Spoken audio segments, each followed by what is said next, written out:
Halo semuanya, perkenalkan nama saya Noval Muhammad Zaki dengan NIM 2412444019 dari kelas 1 APM.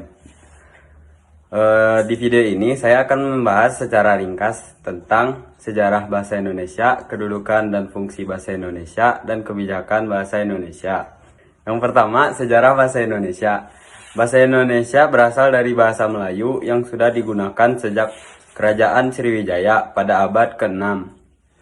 Bahasa Melayu menjadi lingua franca atau bahasa penghubung antar suku dan pedagang di Nusantara.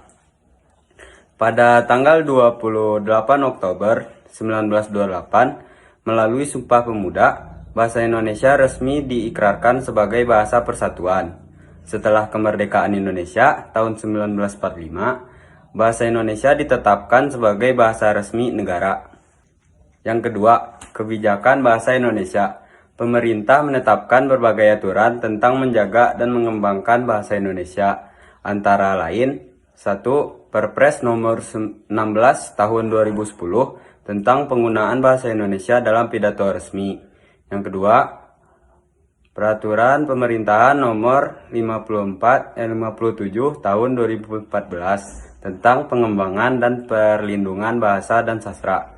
Yang ketiga, Permendikbud nomor 42 tahun 2018 tentang penggunaan bahasa Indonesia di ruang publik, media sosial, dan pendidikan.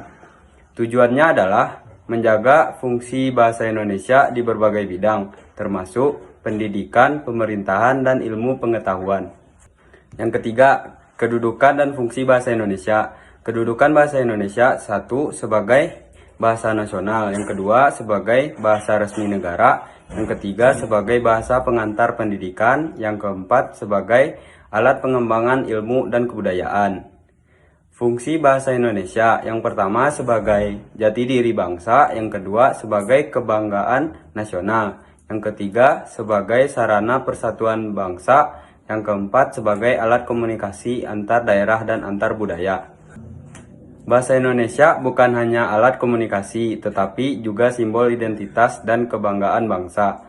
Mari kita gunakan dan lestarikan bahasa Indonesia dengan baik dan benar dalam kehidupan sehari-hari. Terima kasih telah menyaksikan dan menyimak video ini.